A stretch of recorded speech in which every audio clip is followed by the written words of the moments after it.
Welcome to Buckets. This is Action Network's basketball betting podcast presented by BetMGM. I'm Maria Marino. So psyched to be back with Action Network writer Jim Turvey at Turvey Bets on the Action app, as well as Twitter. Jim, finals are here. They begin Sunday at 3 o'clock Eastern. It's the matchup that we've been waiting for, that we've been hoping for. The two odds-on favorites going into the season, the Aces and the Liberty. It's going to be an amazing matchup. How you feeling? I am so excited. I this is what we wanted all season. It's great to have, fun, young, up and coming teams. But let's get these two Goliaths out there. Let's have them battle out 5 games. We finally get 5 game series. The two city the two atmospheres are going to be amazing. Before the season we talked about this. We kind of said, we had people like, is there any value in betting other teams? I think you and I are both like, I think it's going to be Liberty and Aces, and now it is Liberty and Aces, and I am counting down the seconds. I cannot wait to get this thing started. As impressive as I think Connecticut was this year, this was the matchup that we wanted to see just because these two teams have been historically good. And, the first half of the year, the Aces were completely dominant. And this is something that you sort of foresaw. The Liberty needed a little bit more time to gel, to form some chemistry, to figure out who's playing what role. Jonquel Jones needed to sort of come into her own. And then post All-Star break, it's been a little bit of a different story. The Liberty have had the best win percentage in that time. And we know that the Liberty edged out the Aces in their season series 3-2, even though technically you don't count the Commissioner's Cup game toward the record. We all count it because we know it in fact happened. So so the Liberty sort of established themselves as, hey, we're right there along with the Aces. Now, what I think is interesting going into this as far as the road to the finals, I feel like the Aces have had an easier go. And I don't want to discount what they've done because they've been phenomenal. Asia Wilson in particular has had a beast of a playoffs. But playing a Chicago Sky team in the first round, in my opinion, is probably not as challenging an opponent as a mostly healthy Washington Mystics squad that probably would have been a higher seed had they not been riddled with injuries throughout the year. And then to have to play Connecticut and Dallas. Look, Dallas was a dangerous team throughout the year, but Connecticut was really, really feisty. So I have to say, I feel like there's a bit of an edge toward the Liberty just in terms of being battle tested. Yeah, I definitely agree. I think there's a pretty good case to be made that the Liberty beat the third and fourth best teams in the W. Because when they did draw the Mystics, the Mystics were down at the 7th seed, but it was due to them not being healthy. Now they didn't have Shakira Austin back, so maybe the Mystics without Shakira and the Wings are kind of comparable. And you saw both teams, the Liberty and the Aces, played those teams. They did have tough games. The Aces didn't get tested in the sense that they didn't have to play anyone as good as the Sun, but that third game between the Wings, and even the first two were closer really than maybe anticipated. I think the Wings covered the spread in all three. Both teams are coming in pretty tested in terms of, it's not like the Aces cakewalked every game here. So I'll be curious. Yeah, I think there's a lot to be said for both sides of it, right? You can do kind of like who is totally fresh, who is totally there's a lot to be said if you can rest your starters at the end of the game, but then there's a lot to be said for if you get tested. It's kind of like it's kind of similar to the rest versus rust thing. And right, we have the Aces now, who I think they're going to be playing their sixth game in 29 games. Sixth game in 29 days after they had that stretch earlier in the season where they had 5 games in 9 days. Dano Matara was pointing out the other day. Like the dichotomy of those two, Becky was not too happy when they had their 5th game in 9 days, but now it's tough to only have 6 games in 29 days. That you can come in a little rusty. I personally am not going to be weighing the rest all that much. I think the Liberty ended up getting a full week off because they took care of business in Game 4. Do you see anything on that front, rest versus rust, that you would look towards? Yeah, I'm with you because as we know, going into a playoff series, it's a popular theme, weighing out rest versus rust. But if the Liberty did not pull out game 4 in Connecticut and they had to play on, I believe it would have been Tuesday, would have been game 5 of the semifinals. If that had happened, I would have been, I think, a little bit more concerned about them Yeah. being rested. But because they were able to close out the series on Sunday, because they will have a full week of rest, I don't put too much stock in it. If anything, I would be slightly concerned about the rust factor for the Aces who hadn't played since Friday, September 29th, and whether or not they might be a little on the rusty side. But look, you mentioned it before, like the two cities that have had, the biggest, I would say, attendance. I know the Aces lead the league in that, and New York has had much bigger crowds this year, record crowds, including the games against Las Vegas. The two ownership groups that have been Yeah. serious about investing in their squads and have really valued their teams. So I'm super excited. You and I are both in the New York area, so we're obviously happy that our local squad is in it. Are you planning on going? Yeah, I'm definitely gonna be there. Got a little crew going to game 3 on Sunday. I think I'll probably fly solo on Wednesday. A little tougher to get people to go to an evening weekday evening. But yeah, I mean, Yes. I think it's like one of those things. It's easy to get caught up in the moment. We have had great rivalries in the league before, even as recently as something like Minnesota and LA. But this one does feel a little bit different. I think the league is in a different spot. I think there's like two absolute megastars on these teams, and just deeper in total stars, where it does feel like it can be one of those moments where we have an east west, and like this could be multiple years in the making. This could be year one of like a 5-year run where we see these two in the finals like 4 of those 5 years, and we really like each team gets two, and it's the kind of thing that propels a league forward and really gets you on the map when you have those consistent teams meeting in the finals over and over, and there's history and there's bad blood, and there's already history and bad blood between these two teams. It's going to be so fun, and I really do think it's going to be one of those things. That I like you said, we're both here in New York City. It does feel like there's a little bit more of a buzz than even during the regular season when they were doing great. Now it's the finals. You're hearing about it on the local radio a little bit more. It's the I'm more doing you. hits on local TV, talking Exactly. about it. Exactly. Yeah, it's just that buzz that comes with, a sport that's really arriving and having a moment, and it certainly feels like that from here. We're going to get into everything, how to bet the series, how to bet game 1, props, but I just want to tack on to that a little bit more because, you talk about a moment. WNBA just announced they are officially Yeah. expanding. There's going to be a team out in the Bay associated with the Golden State Warriors, which I think is an amazing fit. There's also reports that there's going to be an additional team, likely Portland. So that's super exciting.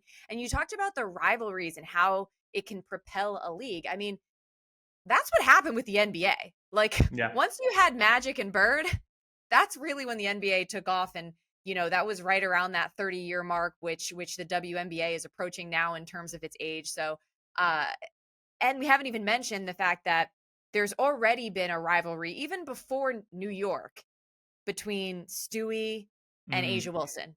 And once again, two of the MVP candidates and a historic MVP race. Part of me was a little like, wow, when Alyssa Thomas actually got more first place votes technically, but did not end up winning the MVP because the voting between first, second, and third place was so scattered.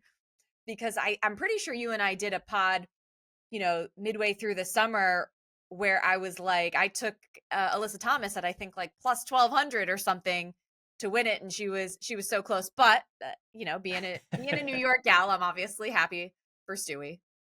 Yeah, it's so interesting because I think that there's going to be a narrative that comes out of this series either way that kind of say the Aces win. I think you're going to hear a lot of people say this was Asia Wilson used this as motivation. She was not going to let Stewie show her that she was the MVP. She really thought she deserved it. And if New York wins, it's going to be, yeah, this was Stewie proving her ground for MVP.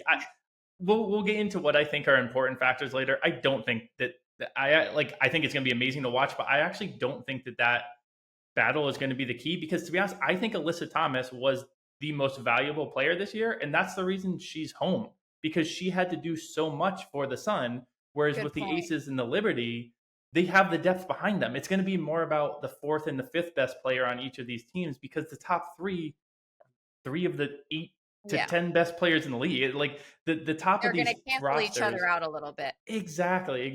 And like the Alyssa Thomas had such an amazing season. She was so valuable a Sun, but she ended up having to carry too heavy of a load, and that's why her team's not in the. It's no knock on her. I truly do think she had the best season, or at least Yeah, the most valuable. She was meant the right, most to that team. If you took her off that team, they're gonna fall apart. I mean, there's still good players there, but right.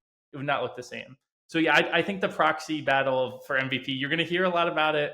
I think it's a little bit silly, but And I think you were already hearing about it, right? yeah. Because Asia clearly was already upset about losing the award, and she definitely took it out on her opponents. She had the first 3 game stretch in the playoffs of 30 plus scoring those nights, and like I said, she just seemed like she was on a mission. Meanwhile, we saw Stewie struggle to shoot from the floor in the first 3 or so games of the playoffs, but that is not an indicator, obviously, of who had the best season. It's a regular season award Hmm. at the end of the day, and I also think that MVP is partly about what you do when things aren't working and when things aren't going your way, and how do you find other ways to impact the game, which we Yep. frankly saw from both Stewie and Alyssa Thomas, because there were nights that against New York that Alyssa Thomas, struggled to get her shot going, but still was able to make an impact. So, Well, three incredible players. it's pretty What were you gonna amazing say? that you can make a pretty good case that, and we'll get to the betting soon. It's just so exciting. We have I so much know. WNBA to But talk. That we have finals. It's lots. the finals. We're I gonna have we're so gonna many milk this bets. one. Yeah, Okay, exactly. We perfect. got to lead into it a little bit, but I have so many bets. Don't worry. But it Yeah. is pretty amazing that we are in a league right now where I think you can make a pretty good case that the 3 best players are also the 3 best defensive players, and that just like those three Yes. players can't get enough credit in my opinion. Like they are so All amazing, three, two all way defensive. players. Yeah, it's amazing. It really is a great time for the league, and hopefully, if you're listening to this, I don't have to win you over. You're already there, but I think this Yeah. final is gonna be really fun, and we're gonna So hand out some fun. winners here. You're gonna make some money too, so it's a win-win. Yes. Well, without further ado, let's get into all the betting angles. And we're going to start with the series as a whole. So, right now, championship odds at BetMGM Aces are at minus 210. Liberty plus 170. And I find this so funny that it's longer odds than in preseason, because I'm pretty sure when we did our season preview pod, Liberty were at like plus 130. Yeah. I ended up grabbing them at plus 150 before the season. But now there's literally only 2 teams left and they're at plus 170. Do you think they are priced right? I think this is priced pretty poorly, actually. And I'm really surprised that you can get this long a number on the Liberty. I think it's likely based on the fact that we started with the Aces as the favorite, and they have done nothing to dispel that notion. But I True. think what you need to look at is what the Liberty have done to catch up to them, and in my opinion, make this much closer to a coin toss than something like plus 170. Now the Aces do have home court, which is huge. Them at home is very formidable. But the Aces, you can't remember, you can't forget the Liberty went to Vegas and won the Commissioner's Cup. That between the two of them, in theory, it was not a regular season game. So I've heard people say it mattered less. To me, it's like how could you No, say a it game mattered that more. was There the was money on the final? line. There was Exactly. So money on the line. that was the most important game we've seen these two teams so far, and the Liberty were able to go to Vegas and win. So I would make this actually about a coin flip, because I do think I favor the Liberty slightly, but I do think that home court advantage is pretty key. So I would Yes. have it, maybe minus 110 on either side. So Yeah. I see a lot of value from a series long perspective on the Liberty at plus 170. I'll dive into a little bit of why I maybe think that. But I was curious. It sounds like maybe you're with me. Absolutely. I think that the Aces being favored by this much might be a result of just how they coasted pretty much Mm, through the playoffs so far, which is what I was discussing earlier. But those scores And those results are, like I said, a little bit misleading just based on, I think, the opponents and the matchups, which were, I believe, tougher on the Liberty end of things. Liberty obviously dropped a game. So, it seems like on the surface that the Aces are rolling and they're more dominant, whereas, the Liberty might not be as crisp. But we know when we sort of dig deeper that the Liberty in the second half have actually been, neck and neck, if not maybe an edge, because they did beat the Aces handily twice on their home floor and did win the Commissioner's Cup. So yeah, I do think it's pretty good value on the Liberty considering. And one thing that you can do is bet the series result, which I thought was fun. I I'm doubling down. Like I'm just going to be clear that I picked the Liberty coming into the season, and so I'm going to stick with that. I'm going to stay consistent with that. And because I do feel good about where they are and that they were able to grind through some tough situations and sort of be able to win ugly games. I think that is important. And so just for fun, I put a little sprinkle on Liberty to win 3-1 at plus 500 odds and Liberty to win 3-2 at plus 550. I think if it gets to that fifth game again, you're going to be on the road and that's going to be really, really tough. So, but it's also hard to imagine the Aces only winning one game. So something Well, we have to do here. I really like that approach on the exact because I don't think either of us even though we both are on Liberty, a sweep would be pretty shocking. Like I, Absolutely shocking. I Yeah. think I think a sweep would be less likely. They're going to bake it in as being unlikely, but I think it's probably even less likely than they are anticipating. So what I really like is that 3-1 price. And then Mhm. even if it gets to a game five, you're going to get plus money on the Liberty. So if we think that's a possibility, True. True. just do the 3-1 for right now, and then you're going to have an option at plus money even for game five and then you get to see how game four plays too, Ooh, right? I You get to didn't think of see. that. I should have thought of it that way. That's a good idea. Hey, that's why we're talking stuff out right now. So yeah, no, Yeah. but I really like that play of yours, the exact 3-1. It's so I think it's interesting. The part of the reason why I favored the Liberty is, like we talked about, they really came together in the second half. They had the better record and better net rating in the second half of the season. But I also think they match up really well. If you look at the games that these two teams played during the season, that very first matchup, the Aces kind of rolled the Liberty. Again, I that is And a they had Candace Parker. they had Candace Parker. The Liberty had not really come together yet. That definitely counts. You can't not count it, but I do think Right. it's the least relevant of the five games. Right. Then you look at the matchups later in the season. The second win that the Aces had was just 2 days after that Commissioner's Cup final. It was a very quick turnaround. Yep. I think the Aces were, pretty annoyed Revenge about. spot. Revenge spot. Exactly, it was an instant revenge spot, and I actually kind of think the series could look something like Liberty take game one, Aces Woo! instantly get annoyed, steal game two, goes back to New York, and New York takes game three. I would the bet I was gonna say was again these exacts that you and I both like. I was gonna Yeah. say you can bet even after 3 games, and I like Liberty up 2-1 after 3 games is one of my favorite bets. And again, Ooh. then it allows you some flexibility for games Yeah. 4 and 5 as well.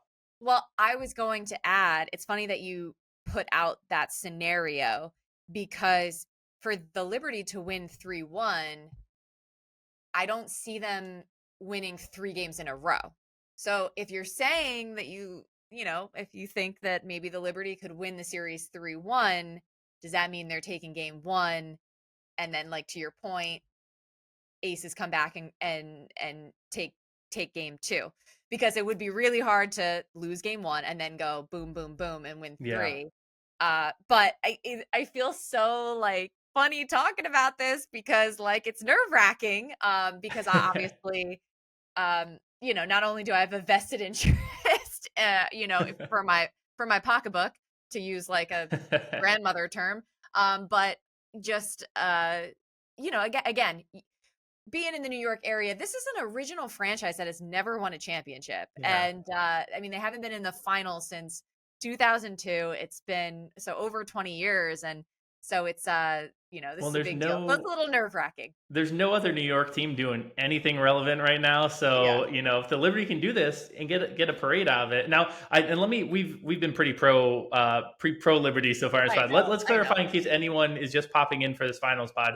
I believe I certainly speak for myself. I don't want to speak for you, but I definitely do not bet with my fandom at all. Like, or if I do, I'm certainly not going to Right. be recommending it on this podcast. Like, don't think that there is just because we are Liberty fans. I don't believe that it is skewing either of our perspectives towards Liberty. I just think that when you look at this matchup, so I dug into this to looking at some of the like nitty gritty of like why each game kind of went each way. So Okay. the two games that the Aces won, the rebounding margin was a combined 72 to 69 in favor of Las Vegas. So they were able to keep the boards pretty close. But let's remember those two games. One of them, Candace Parker was there. One of them was 2 days after the Commissioner's Cup in a revenge spot and in a spot where the Liberty probably celebrated their championship a little bit. Yeah. They'd been Little out hangover. in Vegas for a couple days. Now, if we look at the three losses, Right. um, the rebounding margin was 140 to 83. So there was plus 12 was the smallest margin in favor of New York in those games. So that's to me, that is the difference. And we're going Mhm. to circle back to some of the players who are going to Yeah. matter in terms of those rebounds. Yeah. But the Aces really kind of have a tricky situation on their hands right now in terms of slowing the Liberty down on the glass. There's a couple ways they can go with this. So they are likely going to start Kia Stokes. She's who they've been starting since Candace Yeah. Parker went out. But the problem is that Liberty have really loved taking advantage of having Kia Stokes on the floor. So she's combined minus 38 in the five games that the two teams have played this season. That's the lowest of any of the six players who are likely to be in the rotation right now. They've got Kayla George, who's like theoretically a rebounder, but she's only played 11 minutes all Yeah. postseason. She only played 16 minutes as a high during a game this season. And again, the Liberty have kind of destroyed her by plus minus. Now it's a little noisy Mhm. because she was in late game blowouts and stuff. But Sure. right now, honestly, I think the Aces' best lineup is to have Alicia Clark off the bench. But that is a lineup that is going to get destroyed on the offensive glass, and that has kind of been the pivotal stat in these five Right. games. So I think they're kind of in a tricky, rock and a hard place. Now, I don't think this means, again, neither of us makes us think like I heavily favor the Liberty or Right. I think they're going to sweep. But I think being able to see that huge of a matchup advantage and get plus 170, I do think the market's a little bit out of line here. Well, I remember discussing with you after that initial blowout at Barclays Center, which was as lopsided of a game as I've ever seen in my life. And to your point, during that time, the Liberty doubled up the Aces on rebounds. I remember that. And here's the thing, it's really hard to talk about Candace Parker because we haven't seen her in so long. I haven't seen any updates. I don't know if you have, but I assume at this point that we're not going to see her. And part of what made this sort of going into the season, the narrative, the battle of the super teams was Candace. She was a big part. I mean, so was Alicia Clark for sure as a pickup for the Aces, but Candace, I know she's on the back end of her career, but she's extremely valuable. Not Yeah. only is she a bigger body who's extremely good on defense and extremely good at rebounding and just a super smart IQ on both ends of the floor. Not only all of that and what makes her a great player, but the depth piece. Ever since she went Yeah. out, the Aces have had sort of the depth be kind of a weakness for them. And I noticed that in the series against Dallas, like I remember saying after that first game against Dallas, like the Aces won that game basically playing a 6-person rotation. Is it Kristen Bell? I think she came off the bench. She played like a little bit, but like it was really just the starting five and Alicia Clark, and that was it. Now, on the Liberty side of things, their bench can be inconsistent. Mm. I think Kayla Thornton has been really solid. You'll sometimes see Dolson get minutes. Johannes is an X factor, but it's not something that you can necessarily count on. So what I thought was interesting, that Commissioner's Cup win, Marine was really the difference. I think she had like Hmm. 19 or something like that, and just kind of came out of nowhere. Now, if she gives you a game like that at any point in the series, that's a huge edge in my book, for the Liberty, because I don't know that there's anyone else on the Aces that you can pencil in as even a possibility of having an impact game like that. So I don't love the Liberty bench. Like I wouldn't depend on them, but their ceiling I think is higher than the Aces bench. Yeah, I agree 100%. I think one thing this can be interesting, the Liberty have even kind of cut down on their bench this postseason, which has kind of surprised me because I do think that their bench is actually a strength, a relative strength. Obviously, their Sandy was a starters, little scared. I think Sandy was scared against Connecticut. I think Like so in too. game 4, Kayla Thornton played like a few minutes and that was it. Everybody Yeah. else she kept in. She was like so nervous, I think the which I second get. half, the starters played the entire full 20 Yes. minutes. And I guess given it being an elimination game, I get that. I get that more so that she's probably going to be a lot more liberal, game 1 and 2 of the series, and feel things out. I mean, if you can get in game 1 or 2, one of those bench players playing a little better than usual, that would be like ideal scenario for the Liberty. Well, and I almost wonder if there's a way. I don't think this is possible. Like if the Liberty could force the Aces hand, and maybe it's foul trouble. It's like you just you say get aggressive and get them in Yeah. foul trouble because if it comes down to the benches, the Liberty. I mean, like you have said, they do have inconsistencies, but the depth Yeah. is far superior. But if it turns into a final series where we are just seeing the starting lineups play 38 minutes a pop, I honestly could kind of see that because like the margins are going to be so thin. Now, one thing we have to talk about, all 5 of these games have been blowouts. Can we please not have blowouts for the finals? Can we have some close games, Oh. right? Like, I don't Yeah. know how all 5 games have been, not really that close.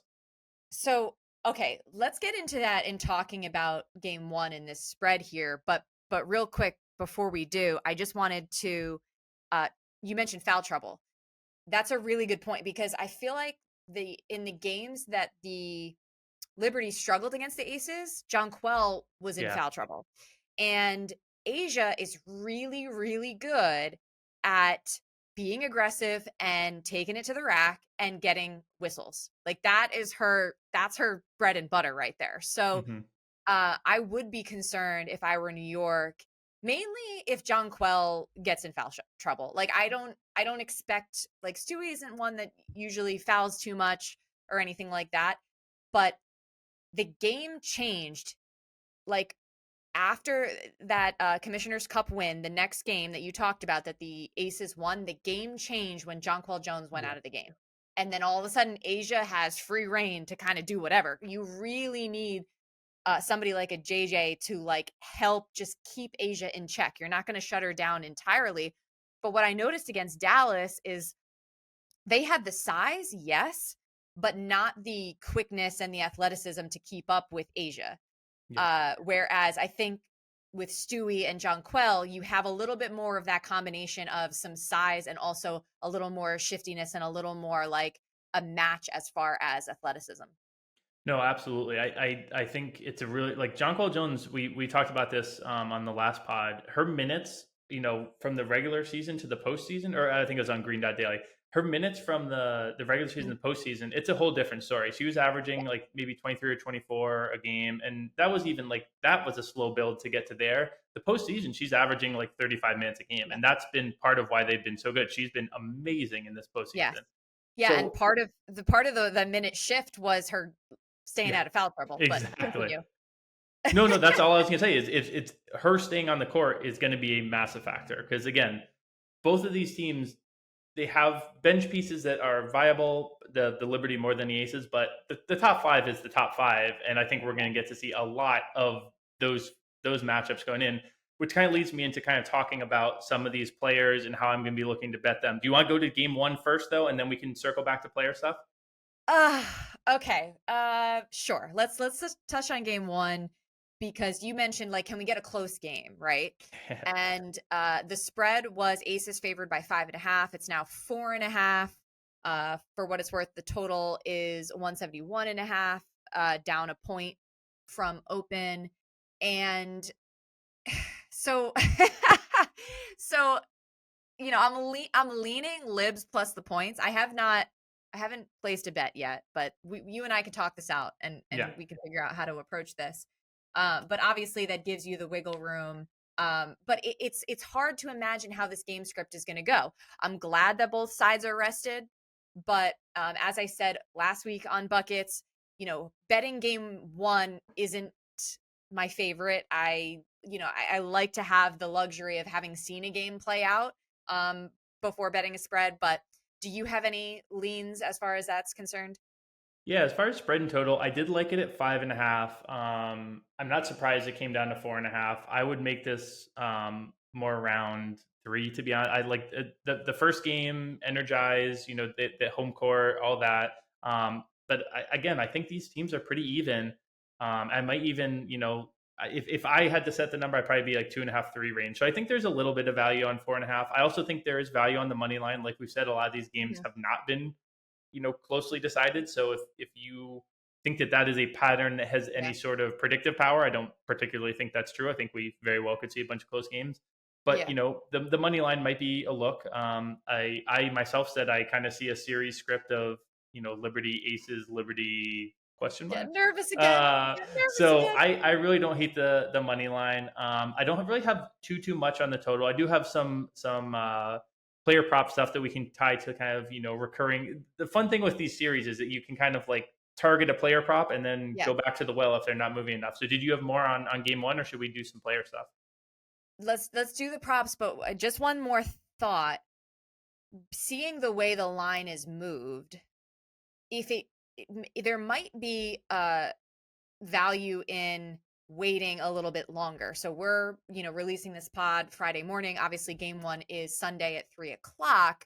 I don't know that it's going to move much more, but if it's continuing to go this way where the spread is shrinking a little bit, even if it gets down to 4 or 3.5, there might be merit to waiting and seeing a little bit with this line. Yeah. I agree 100%. If you want the aces, I think you should wait this out a little bit. I would imagine it settles around four. That if I had to guess, if you are willing to go against the direction of a bet starts, then definitely wait it out. That's a very good point.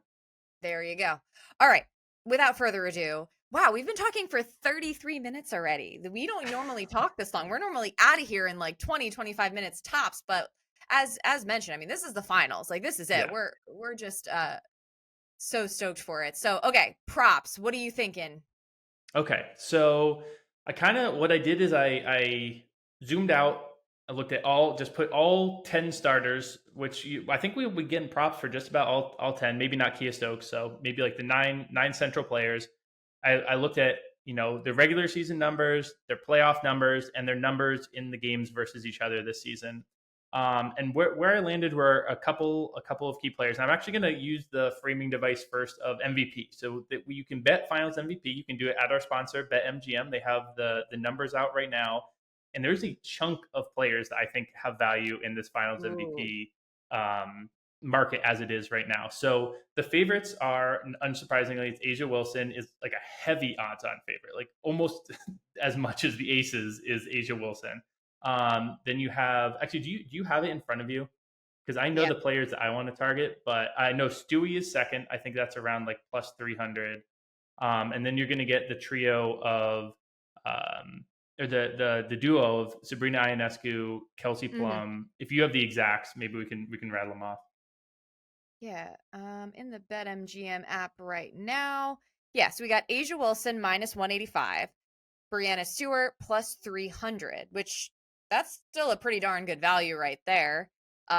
Sabrina plus 900, Plum Dog 1600, Chelsea Gray plus 3000, Jackie Young plus 3500, Jonquel Jones plus 3,000, Banaja Laney plus 6,600. I had to get that in there because you Well, can and I'm argue even going to Laney's been go. MVP so I'm far. going to go one further because the chunk I like is like the numbers 5 through 10 there. Okay. So I think if you look at this season series, we kind of touched on it very briefly. Asia Wilson and Brianna Stewart have done a great job neutralizing one another. Their Yes. point totals have not been high. Their field goal percentages have been low. Their rebound numbers have been really low. Um, but the players that have done really well in these games, we The role players. before the Commissioner's Cup, Jonquel Jones MVP 34-1. They're giving it to us again. I don't know why they're giving it to us again, but they're giving it to us again. I have her projected for 15 and a half rebounds a game this series. Now, I'm not a, I wouldn't take my projection as gospel, but I think that the numbers they are setting are very low. I'm gonna be looking at her rebounds prop. We've been going to it over and over again in the postseason. They can't really set a line high enough. It's at 11 and a half, which is they keep moving it up. It's ticking up. But her minutes alone are going to bring it to around, it should be 11 and a half. And then she's in a matchup where she has dominated the aces on the glass. The biggest thing is going to be, can she stay out of foul trouble? Like we Yeah. talked about, that's a huge thing for the Liberty as a whole. And even the game, she had a game in foul trouble against the Sun. She still managed to get 34 minutes because Sandy's at the point where she's like, I'm going to sit you if you are. Riding or dying. Yeah, Ride or but die. you're going to play every minute possible other than when you have foul trouble, basically. So Jonquel Jones is one I'm looking at. Chelsea Gray, she's the reigning Finals MVP. Yes. She has scored. Here's what she scored and assisted on in each game in this series so far. So she had 17 and 6, she had 15 and 6, 15 and 5, 22 and 11, 16 and 9. And her two highest point totals were the two aces wins as well. So you can kind of she's an incredibly high floor against the Liberty. She really likes going against them. We know that in the final she gets up for stuff. She's going to be taking Yeah. big shots. Like if there And are she's close the games, leader. she's the leader. And she's clutch. Like she's She's just so one of those clutch. steady players. This is why she was Finals MVP last year, and why she had one of the most epic postseasons we've ever seen last year. Because she is that steadying force, and she's just not phased. She's not. I should say she is consistent. Yeah, she's very consistent. And another player who has been pretty consistent against the Liberty this season is Jackie Young. I think that's Agreed. maybe because Agreed. exactly they put Sabrina Ionesco on her. But Jackie scored 15, 16, 16, 16, 24. So she's getting these point totals that are pretty reliable. And as long as Sab, she gives effort on that side, but she's maybe not the best defender in the world. So I think Jackie's going to be able to score this series. So there are a number of bets that I really like on that Finals MVP. It's kind of like the 5th through 8th assumed people that I'm kind of just fading those big names. Good idea. So, and I think there's a lot of value there. Let's get into it, like really like granular. How did you approach it? And obviously we follow you in the app at Turvy Bets, but on the Action app, but like give us sort of like a few names that you are like literally betting, and like how much? Yeah. How do you approach it? Yeah, it's a great question of how much, right? Because sometimes these futures, in my opinion, can have some of the highest like EV plus type of, like they are very good bets, but again, this is a 30-1 bet that if it hits 1 in 25, you're doing well, but it's also hard to put a decent amount onto a bet that's only going to hit 1 out of 25 times, right? Right. So I usually try and keep it around like a tenth of a unit or maybe a quarter of a unit if you have smaller unit sizes and you're comfortable, spending a little bit. So it's always be comfortable with what it is. You shouldn't expect a 30-1 bet to hit. You shouldn't even expect 4 30-1 bets to hit. But I do think that they are more likely to hit than that number implies. Yes. So if I'm gonna go down the line. I'm gonna bet Jonquel Jones. I'm gonna bet Chelsea Gray. I'm gonna bet Benijah Laney, who I didn't even talk about here, but Benijah Laney has arguably been the MVP for the Liberty this postseason. And she's scoring more. I think she's going to be incredibly valuable guarding Kelsey Plum this series. And again, I think there's a lot of love for her being the first on this Liberty team before they became this super team. I could really easily see a narrative coming, if they close out game 4 in New York, it's like, this was our person before we were a big deal. And like, there's something to say about that. Definitely. She was a franchise cornerstone prior. And speaking of, Sabrina is still sort of that face of the franchise that, had she not been here, you wouldn't have had these free agents come here. in my opinion, or want to come here. And Sab's an interesting one because she'll have a night where she'll win you a game, because she'll just go get hot behind the arc and, she'll score 30 or whatever, but um a little a little less consistent, I would say, than some of the other names that Yeah. we mentioned, which is why it's interesting that her odds are shorter. But I have to pat you on the back one more time because we did our buckets pod right before Commissioner's Cup. You said Jonquel Jones MVP. You put the bet in, and we're watching the game, and you're like it's JJ. And I think you could easily, if there were a semifinals MVP, it would have been Lainey or JJ, in Yeah. my opinion. And you mentioned Lainey, that she had one bad game in the playoffs so far. She scored 3 points. That was the only Liberty loss, which was to Connecticut. Otherwise, has averaged 19.8 points per game in the Yeah. playoffs. If you go to her game log, I mean, she maybe scored in single digits twice in like the last 2 months. She is And not really only coming that, around. she's filling up the box score. Like you mentioned, like she's getting rebounds, she's getting assists. So like love that idea. And then obviously we know Jonquel Jones double doubles in all 6 playoff games. And you and I talked about JJ at 9.5 rebounds on like a Tuesday. It hit. The next Friday we were on Green Dot Daily. You said 10.5 rebounds. It hit. So And yeah. now I'm saying 11 and a half rebounds, and hopefully it still hits. I So we mean, will yeah, see. we're getting there. I'm I'll getting add really quickly, and I was waiting to put all these in. Sometimes these lines move. I really wanted to get the podcast in. I have an article, a big finals preview article coming as well. okay. So I'll be putting these in the app, but probably either Friday or Saturday. So keep an eye out for that. I think I will throw Jackie Young and Courtney Vandersloot at plus 200. So that's an implied odds of 0.5%. You're telling me there's a world in which Plus 20,000. yeah, so 200 to 1. We really think there's not 200 versions of this finals that gets simulated, that Vandersloot doesn't shut down Chelsea Gray on defense, average 12 assists a game, make a couple of clutch threes, and comes out with finals MVP. It's going to be $1. It's going to be, Yeah, a sure. cent if you're even the smaller better. But 200 to 1 for a player who is really, one of the all-time greats and can have a series where Yeah, where like she how in does some the stuff. world is Sloot's odds the same as Kia Stokes? Yeah, I'm not Like, going to bet Kia Stokes. That's the one long shot I'm not doing. yeah. All right. What else from a prop perspective?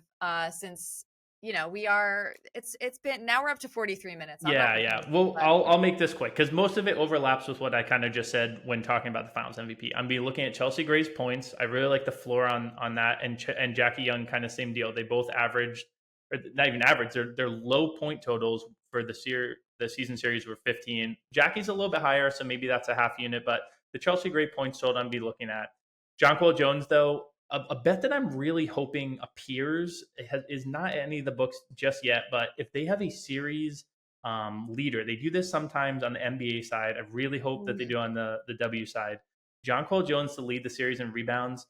I mean, you could put a minus 300 on it, and I think I would be tempted to bet it yeah, because not only is she just dominating the glass right now in the postseason, she's getting more minutes, all the things we talked about. But the other thing is Asia Wilson and Brianna Stewart both have not rebounded well in these games. Stewie was only over 7 rebounds one of these games.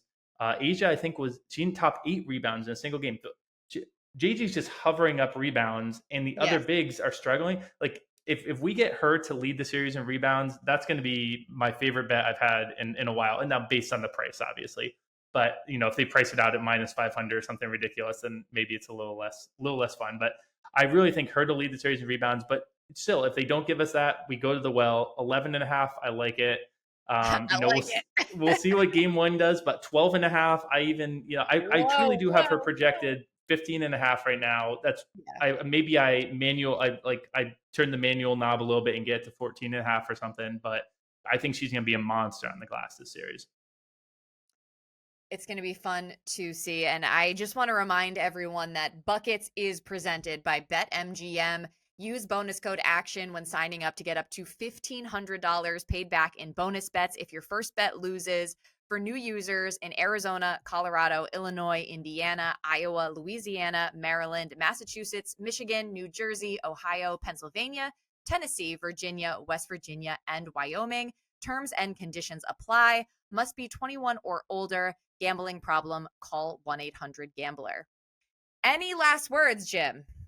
Nah, I just want to fast forward to Sunday. Honestly, that's my last word. Is like maybe I'll just go to sleep and like Rip Van Winkle it until Sunday because like I am counting down the seconds. I cannot wait. Let's do this. It's going to be amazing. And what's great is because the finals don't tip till Sunday, you know we're going to have at least one more Buckets pod. So we will see you next week. Thank you so much for listening to Buckets presented by BetMGM. Also, a reminder, download the award-winning Action app where you can follow Jim at TurvyBets and myself. I'll plug myself too because you know Come what? on. I may or may not be on a little winning streak. Yeah. I don't want to jinx it, but at Maria C. Marino. Also, rate and review this podcast and you can win Action swag or a free subscription to Action Pro. Finals are here, baby. Let's get buckets.